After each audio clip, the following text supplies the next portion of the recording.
What's up, everyone? My name's Chris Marshall with my boy Frank G. We are the hosts of Build Your Empire podcast. Frank G, tell the people what we do. What's going on, everybody? Chris and we discuss established empires while showcasing us building ours. So right now, you can catch us on every Monday, still working on the Thursday episode, but we do have a good special guest right now, good friend of mine. Actually, we met through a good friend of mine. His name's Mike Mento. What's up, man? Hey, Chris. Hey, Frank. How you guys doing? Not bad. So, tell the audience a little bit of how we met. We met through a party, and I always say networking is key. We were sitting next to each other, and then we sparked up conversation, and I found, pretty much what you do so interesting. You found what I do interesting. I just thought you'd be a great guest. So why don't you kind of, explain a little bit about yourself, what you do, what you want to do, and we'll take it from there. Yeah, no, absolutely. I appreciate that. And you hit the nail on the head, right? We have a really close mutual friend. We connected at an event he held a couple of weeks back. I couldn't be happier. I'm really digging what you guys have going on. Really loving the podcast. So excited to be a part of it. But just a little bit about myself. Name's Mike Mento. I currently work for Microsoft. In that role, I'm a hardware specialist, so Surface, Microsoft Surface, if you ever heard of it, that's what I do for a living. I sell to enterprise customers. Been there for about 4 years. Prior to that, I did a stint with AT&T for a few years and then an IT staffing firm. Have an incredible wife, a couple dogs, and a little baby on the way. Beautiful. And just happy to be here. I mean, like you said, all fair, the American dream, and we're certainly happy to have you. When we initially spoke, it was unique in the sense that you stated how you listen to one podcast and, you don't listen to too many podcasts. Did you get into podcasts? Did you happen to kind of listen a little more after we spoke? Yeah, so in full transparency, not too much. I've listened to a little bit of a couple of yours, just to kind of prep for Appreciate today. That. Yeah, to have an idea. Yeah, for sure. And look, I mean, the reality is for me, I had gotten into podcasts when I was traveling in and out of New York a lot for work, right? Because technically that's where my office is meant to be. Nowadays, with the world how it is, I do everything from home. But yeah, I think for me, listening to podcasts has been interesting and eye-opening because instead of sitting there reading a book on your phone or your device, you can kind of, take in what people are saying. It's a passive form to consume content, which is why I believe podcasting, and it's evidently shown right now in this moment that more and more people are going to create it. More and more people are going to have these conversations. They're going to be on record. And what's great about it is the perpetuity, right? Whatever you say today, if you make a prediction, we have it on record, which is always interesting, right? Yep. But I also found it fascinating that you work at Microsoft and essentially you're a sales guy. That's right. Now, Frank is a sales guy as well. We're all sales guys. Who is your client exactly? Because you said earlier you work enterprise clients, but who's your prospect? Yeah, it's a great question. So Microsoft is interesting in the sense that in the part of the business, in the part of the business that I'm within, it's called the Enterprise Operating Unit. So in essence, I cover a strict, already set account list of, for me this fiscal year, it's about 80 accounts. And it's really a plethora of accounts from professional services, professional sports. I cover the NFL, NBA, MLB, as well as, large global strategic customers, some legal firms as well, and some manufacturing in between. So I was speaking to Isaac, our mutual friend, shout out Isaac. He actually brought up how you just worked out at a charity event. I don't know if I could say the name or not for a football player, but that seemed awesome. Yeah, that's a part of the gig. It's fine that we hold off on sharing the exact names and the titles, but a part of my role is to make sure that my customers are getting the hardware, the Surface hardware that is empowering them from a technological perspective, be it they're buying it on behalf of a nonprofit or maybe their own nonprofit and giving it to kids that can help support on that front. But even since we're talking sports and football's on my mind, I was just watching the Saints game. I sell. Right. So I sell to them like their business, right? Like their end users, the 300 plus people that work within each of these teams. I sell them Surfaces. which is crazy because I sell to small local business owners. Frank sells, I sell you to know, clients that walk it. yeah, but retail, and you seem to be more, I guess, business development, business to business, and being at a company at Microsoft, um, Microsoft. So it's actually my largest holdings when we talk stocks and Yeah, I portfolio. was wondering if someone who works at Microsoft would have Microsoft stocks. Oh hell yeah, absolutely! Yeah. It was a big part of the sign on for them Yeah. to pull me away from my last company, and it's something. So it's interesting. They give us, depending upon our performance each How fiscal long have you year. been there, Mike? I'm sorry, at No, Microsoft. you're good. 4 years, a little bit, about 4.5 years now. Wow, wow. So whatever they gave you that stock at 4 years ago, you are happy. Yeah, man. Yeah, it's almost tripled. It's almost tripled That's since I awesome. started. Yeah. I like to tell people it's because they hired me. A lot of it has to do That's a with their sales guy. leadership. Yeah, That's absolutely. right. That's Absolutely. right. But yeah, no, they take good care of me, and then of course I invest in our employee stock program every paycheck as well. Well, when you work at a company like Microsoft, you'd be silly not Mm-hmm. to do that. Especially you get 15% off of your employee stocks, correct? I want to say it's 10. Yeah, it's 10. Either way, it's Yeah. great. What's interesting now, what's going on with the market, and I'm looking at Microsoft because Microsoft crushed earnings, Yeah. and and it's a unique scenario that's currently occurring. Is these tech companies like Microsoft are crushing earnings and the stock price is declining. Yeah, I was just having this conversation with a friend.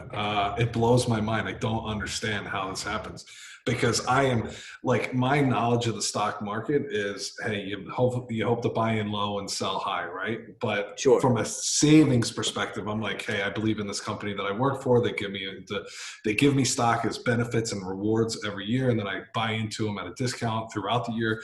I find great interest in the fact that we're crushing it and our stock goes down. I have no rhyme or reason for it. I really don't Um, understand it. you know, we have I wouldn't call him an expert, but he's certainly knowledgeable. Shout out Ankit. Shout out Ankit. He comes on to the show and we dive into the market. But he essentially told me that the reason for that is correlated to the virus, right? So the virus is inflating all these stock prices, mainly tech, Yep. and now Wall Street can't get the correct, precise, accurate stock price because of the virus and the inflation of what's going on. Yeah, it could very well be the case. I read an article. I'm. It's crazy you brought this up because it was just something I was thinking about on Thursday, and I read this article. I have to share it over to you, and it kind of did a great job explaining, though their theory was outside of like around COVID. But to be honest, it was so I don't want to say technically depth because you'd be like, why would the guy from Microsoft not understand tech? No, it was just so in depth from a stock perspective. It Mm-hmm. was like right over my head, and it's almost crazy that I admit to that, but that's just the reality. I mean, it's an incredibly tough game. Me and Yeah, Frank, we're still learning, and we're novices, noobs, if you will. But I do think it's a way to create wealth. It's just long term, very long term. right. And so exactly what you just said is why I don't invest too much time understanding it or learning it because my historical thought has been, hey, you know what? Let me just invest. Let me make sure that I'm saving and it's eventually going to pay off. And I cannot get granular on a day-to-day basis. Otherwise my hair will turn grayer Oh quicker. yeah, You know what I mean? It's like, hey, I'm putting that money in today so that I can reap the rewards many years from now. I mean, I lost probably 8 grand this past week. Yeah. And you might make 16 next. Correct. So I can see what you're saying in the sense that to constantly look at that is probably unhealthy. Yeah. Yeah. It drives people nuts. Yeah, man. I mean, getting into the stock market late, I mean, I just did in 2020. It's very hard to navigate what to really do. But right now, I'm thinking about putting a bunch more into Microsoft. I mean, I lost a ton of money on it already. Yeah. Well, right. You It's you good, bad lost time money on it? Well, we're at to a degree. 202 right now. So Yeah. you bought it Listen, it's relatively coming high. back. I know. Yeah. Yeah. Oh, I love how Yeah. you would be confident on Microsoft. So I'm the most confident on Microsoft. I bought in probably around 160-ish. I have like 60 shares, I believe. But Microsoft, I think, is going to last forever. I mean, Microsoft, the company, Mike, you may legit work there until you retire. It could happen. And Chris, it actually ties back to our conversation when we first met, because for me, they take such good care of me as an individual that it actually almost demotivates me from thinking about doing my own side hustle, right? Which I want to get into as well, see what your passions yeah. are outside of Microsoft. But I already know where you're going, where Microsoft, and that's why it's such a good company, because they Right. treat you well. Yep. They treat us well. And like, Frank, to your point, like, I know it might seem like right now you took a hit on your investment into Microsoft, but for me, having been here for 4 years, what I've learned, maybe not about stocks, but about our company, is that our CEO, Satya Nadella, like the leadership that he has in place himself and the organization and the direction in which he's taken the company and opening new means of monetization and revenue, there's only like, it's only up from here from my perspective, and I could be wrong. I'm a low man on the totem pole. Well, of course, but your optimism of being within the walls, I mean, I'm optimistic not in the walls, right? But what's amazing is just how it's been performing. But taking it outside of Microsoft real quick, do you have any other passions?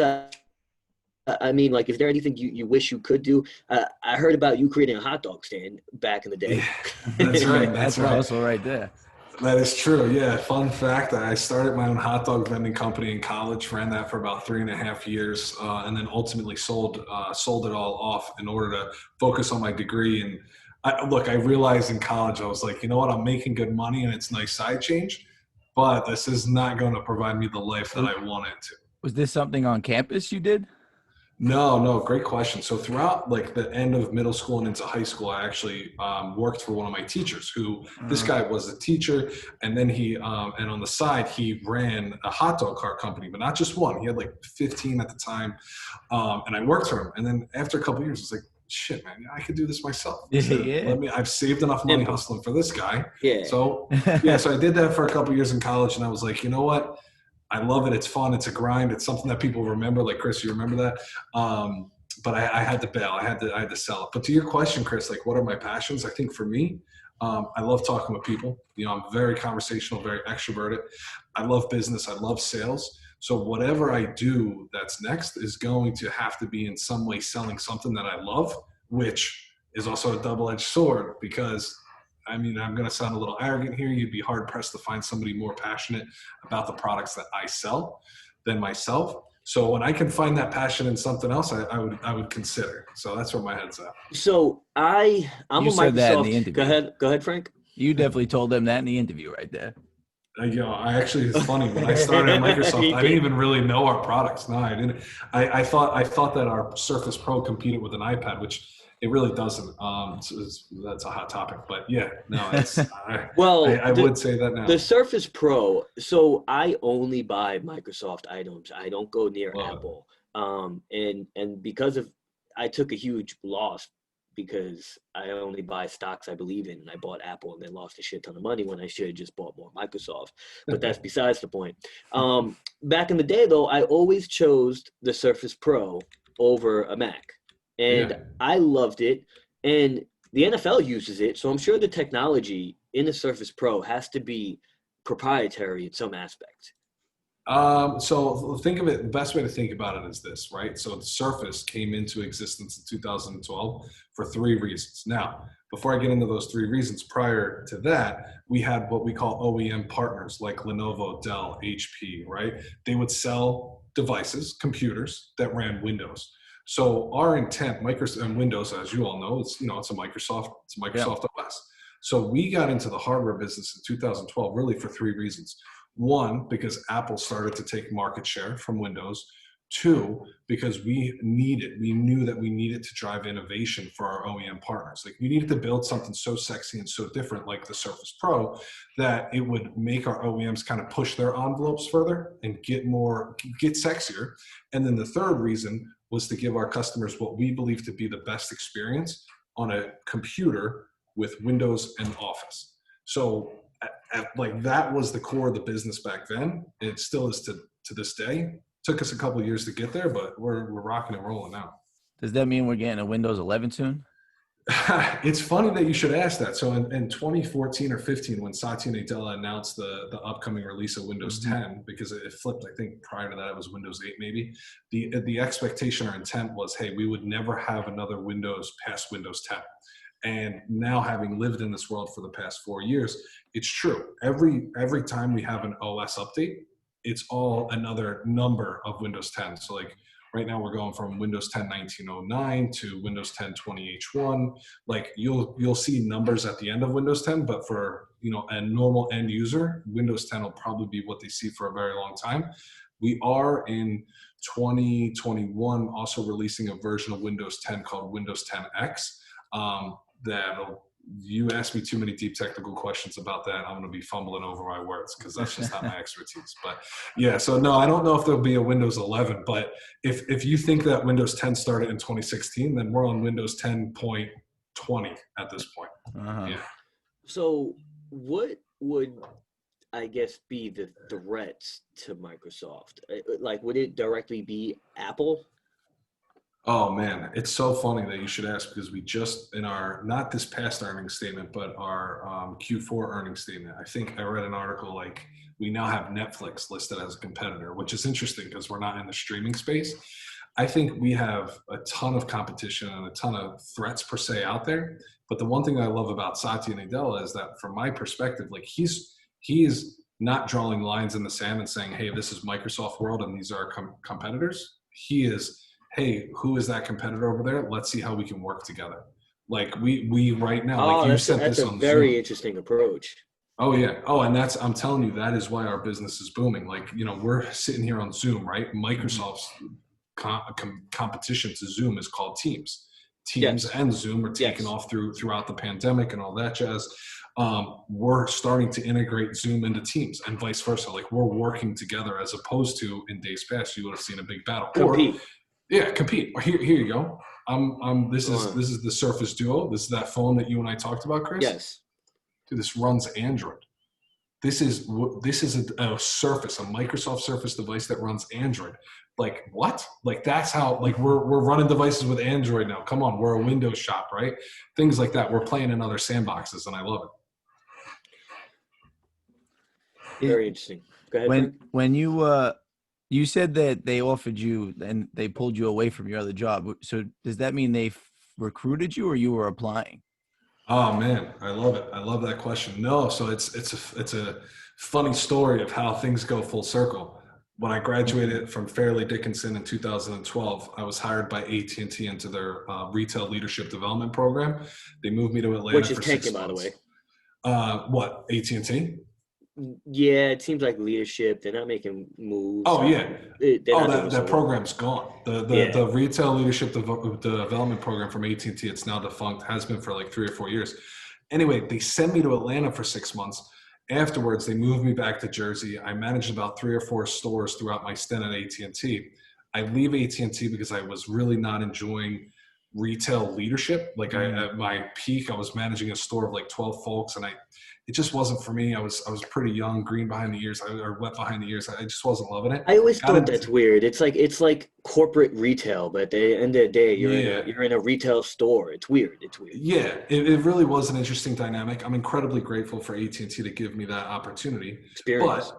Exactly. The experience was great, but I left for a company called Harvey Nash doing IT staffing, so business development, B2B. After being there for 2 or 3 years, one of the old gentlemen, one of my old buddies, I should say, I managed him at AT&T. He calls me and he's like, Mike, I have this opportunity at Microsoft. It's in their retail stores. You're physically based out of there, but you're doing B2B sales. I was crushing it at my last company, Harvey Nash, because of one of my closest mentors, who's now one of my closest friends. Mark took me under his wing at that time. And I mean, I was killing it.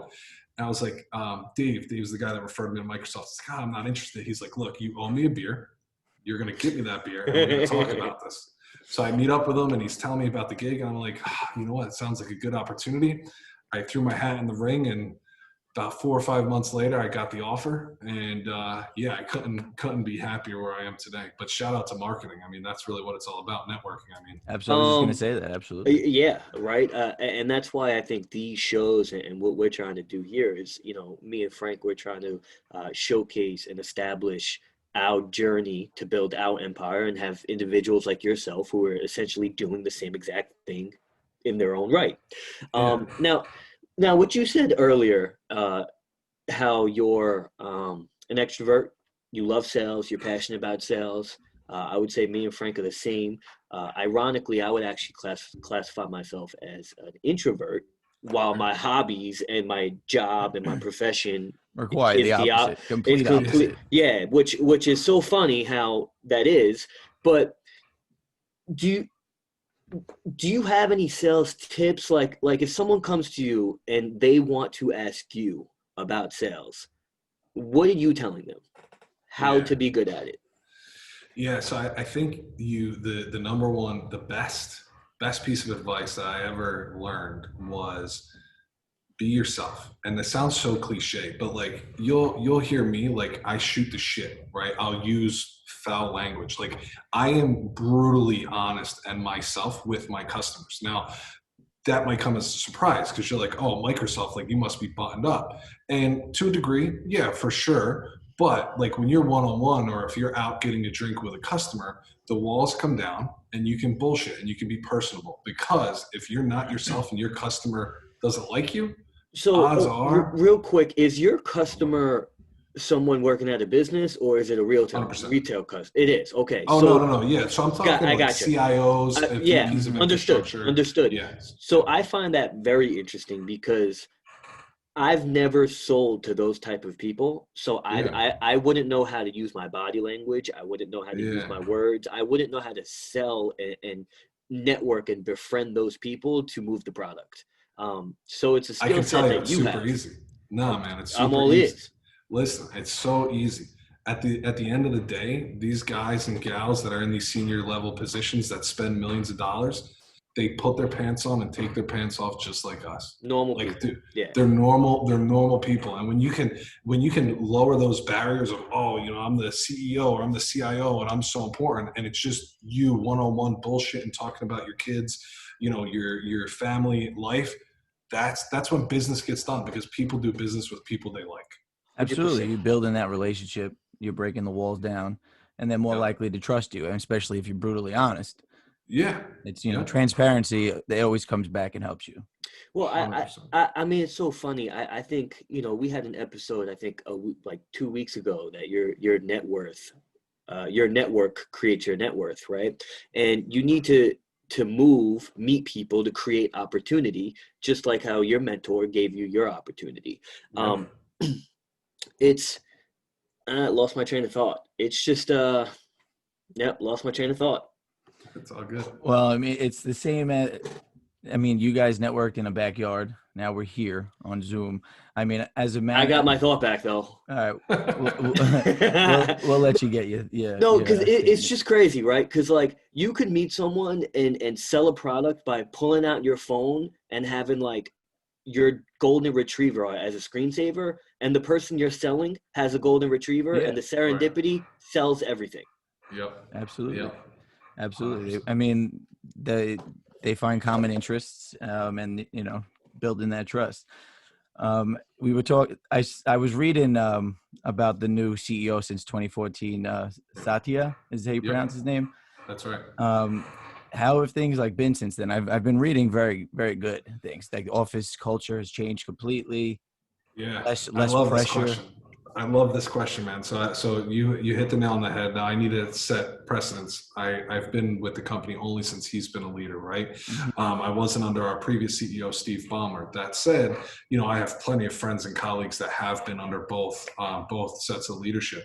And the reality is, one, from an outsider's perspective, hey, you can see that we're doing something right because the stock's rising. But more importantly, every single time I'm talking to my customers, I'm actually talking about our Microsoft mission statement. And I'm not kidding. It has to do with empowering every person and organization to achieve more. And I'm telling you that fluidly because it's not even canned. Like that's what it's all about. And we actually breathe that internally. It's like, hey, fail first, fail fast and learn from your mistakes and crack on. No, man, I'll tell you, it's such a blessing to work under this type of leadership. Like, it's just, the culture's open. People are more friendly, work better together, more collaborative. It's an awesome place to work. What's so unique, and I'm sure Frank could attest to this, is you sound like a hybrid, because you sound like you drink the Kool-Aid and you're a completely corporate guy, but then you flip it over and say you're just yourself and I'm going to use my language and be me. You always got to drink a little bit of Kool-Aid though, in the corporate politics, man. You can't get away from it. Correct. That's why I usually probably get fired from corporate. but he doesn't have to come on our show and say how he lives the mission statement. Like, that is honest feedback. Yeah. Not many people, I don't think, really have that, who work the 9-to-5 white collar corporate job. Right. And I think, Chris, you peeled it back. Like you nailed it. Like, I can come in, I can put on that suit and tie and be Mr. Corporate. But even when I have that tie on and I have my Microsoft hat on and I'm sitting in front of a customer, hey, I'm taking that tie off. I'm taking the Microsoft hat off and, like, let's just talk. What are your pain points? What's your family life? Like, how can I help you? That type of stuff. So you're right. It's a balance of both. And sorry, Frank, I think I cut you off. No. That's all right. To be honest, like Chris before, I lost that train of thought in the middle of this conversation. I tell you, podcasts, Mike, it's tough because there's so many things going on, right? Especially when you have, me and Frank, we got to make sure we let the guests talk. We can't talk over each other. But when you lose your train of thought on a podcast, can't do that. You feel such like an asshole. Well, if it helps you feel any better, now doing sales virtually like this, because everything I do is now through a computer. It's happened to me, and I'll be like doing a big presentation. I'll be like, oh my gosh, I forgot what I was going to say. Well, so you're working from home, obviously, because of the coronavirus. Before this, was there many at-home positions in Microsoft, or was this more of innovation due to what's going on? Both. So Microsoft had a massive work from home strong work from home policy. Like, for example, pre-COVID, I was in and out of the city at my leisure. Like, I have an office in the city, but I and that office is called hoteling, so you can come and go as you please. That's how you know how good of a company you work for, that they were already sounds like a great work-life balance. They were already on top of this. Yep, 100%. Like, now they just released an announcement a couple of weeks ago saying for everybody that can work from home, you can do so forever. It's permanent. Like, and don't get me wrong, our offices will open one day, but it's never going to be back to there were parts of the organization where you had to be there every day or had to go in a couple of times a week. I never felt that, but now it's really, I don't want to say a free-for-all, but it's way more accommodating to the world. I think it's going to completely change the world. And it's actually interesting. I don't know if you know who Gary Vee is, but I was watching a video of him. Yeah. I was watching a video of him earlier, and he was speaking some real stuff about real estate and how working from remote is going to completely change the game. Because if you can go into the office once, twice a week, then you would have no problem living an hour and a half away from the office, making the suburbs. Absolutely. Yeah, the suburbs in Jersey are now more appealing, which means the real estate is going to rise exponentially for anyone who's looking to invest. Yep. I'm happy I bought my house 1 year and 3 months ago where I live. I'm about an hour drive with no traffic in and out of my office in New York, which is in front of Port Authority. And you know what? It was good timing. It was good timing. And where are you in Jersey, if you don't mind? No, I don't mind. I live up in Sparta in Sussex County. Up in Sparta. Okay. I work in Secaucus. I'm not sure where that's in relation to that area. But I work about in New Jersey. 45-minute drive. Yeah, about a 45-minute drive east. So if you're looking at a map of New Jersey, top left-hand corner, that's where I live. So if you look up top, Mike, on the Zoom, we have about 7 minutes left. So we're gonna end this in 5 minutes or so. Sure. But I mean, what are your future goals? I mean, you're about to have a baby with a beautiful wife of yours, which is my main thing to do in life. And right now, it seems like life is going pretty well for you. Hopefully that is the case. You never know what people deal with. But outside of that, what do you plan on? What's your visions? Do you have anything that you're going after? Yeah. Life is great. You know, there are far more people in this world that have harder obstacles and situations right now. I'm very blessed for where I am in life, and a day does not go by that I'm not grateful for it, because I come from very humble beginnings, which is a big part of the chip on my shoulder and why I work the way I do. It's funny you ask about, hey, what's next? Like from a Microsoft level, every time I take a new role, I always think, okay, I'm here. Like day number one, I'm here, but what's next? What's like, what do I do today to get to what's next? Since I've been with Microsoft for 4 years, but a Surface specialist doing the Surface sales for 3. I'm yet to figure that out. And you know what? I'm not even worried about it. Like I'm loving the Microsoft thing. I could be a Microsoft individual contributor for the rest of my career. Like you said earlier, Chris, I think for me, what's next is there's two places I really want to focus. I want to get into real estate. To what degree, I don't yet know. I'm very, very new into the thought process. But secondly, I would love to find a way to start a business that I can grow. And when I say business, it could be a system, right? So think about like a distribution type of system, or just a product, something I'm super passionate about, and flip that.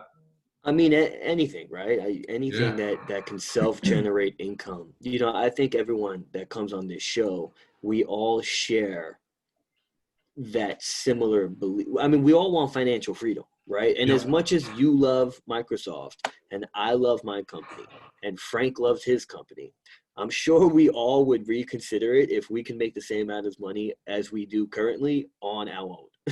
100%. That's Absolutely. That's kind of what you did working with the hot dog stand. Yeah, The hot but dog vending. You like, why am I working for someone else? You know what? you know, Let me start this. to be honest, I've always wondered how those people, like, you have to move a shit ton of Oh yeah. like hot dogs to make money break even. Yeah. Yeah. No, Those we did. city guys selling nuts, Somehow it works. They're everywhere. Right. I don't understand that They're either. everywhere. I don't know. First off, I sometimes look at them because they smell great, and like They're nobody great. buys them. I love those. Those nuts are Nuts great, for nuts are great. but nobody buys them. And if you do buy them, they're $3. Yeah. You get the mixed bag for like $5. You need legit 300 to 400 customers like a day.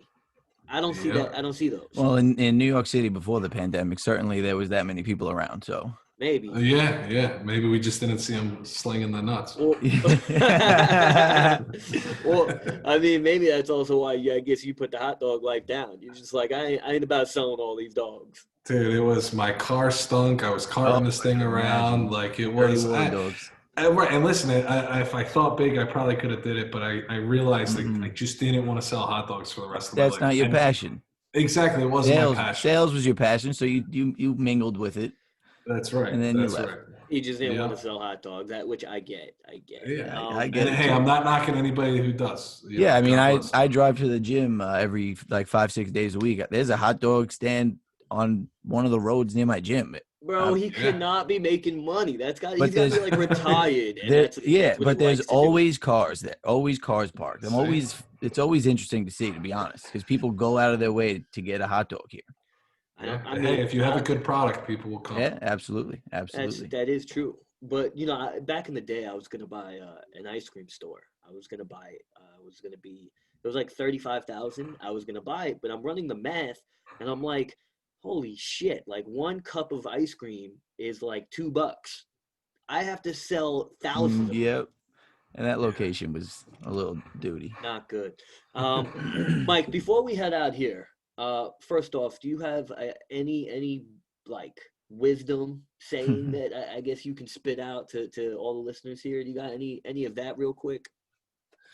Yeah, I think for me, it's two quotes. One is from that mentor, guy named Mark, that I worked for at my last company. One thing he ingrained into my skull was targets are the ground we walk on, not the ceiling we reach for.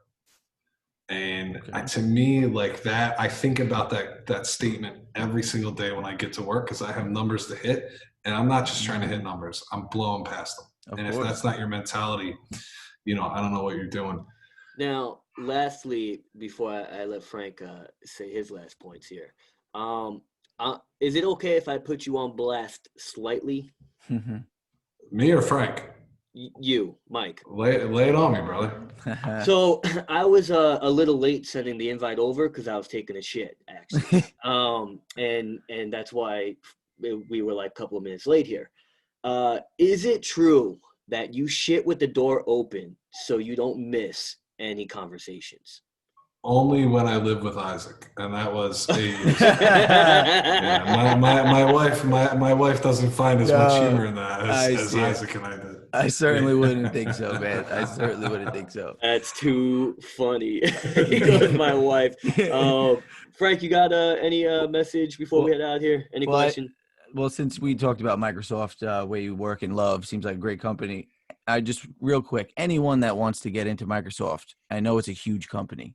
Is there any tips, any advice, any direction? Oh, yeah, absolutely. Try to connect with somebody that works here on social media, preferably LinkedIn, because Microsoft owns LinkedIn. So us Microsofties are generally on there. I did not know that. That was a $26 billion purchase. Wow, I did not know that. Great memory. That's right. Which he looked that one up. It's probably on his piece of paper next to him. Frankie facts. I do have the facts here. LinkedIn has been booming recently too. Yeah. It has been. Now with all the pandemic too. But yeah, I would say, to answer your question, Frank, connect with somebody at the company that is in a role that you're thinking about. Yeah. And pick their brain, try to get an inroad, because at the end of the day, I'd imagine if I put myself in a recruiter's shoes, a job opens at Microsoft, they're getting hundreds, if not thousands, of resumes, depending on the skill set that's needed. When you have a connection with somebody, that can go so much further. Yeah. So try and put yourself in a situation where you owe someone a beer, and then you just connect from Mike, there. If you look, we're about to get kicked off Zoom. I can't thank you enough for coming on the show and giving us your wisdom and speaking with us. I mean, you're great. It was wonderful. God bless you, the wife, happiness, fulfillment. Appreciate that. And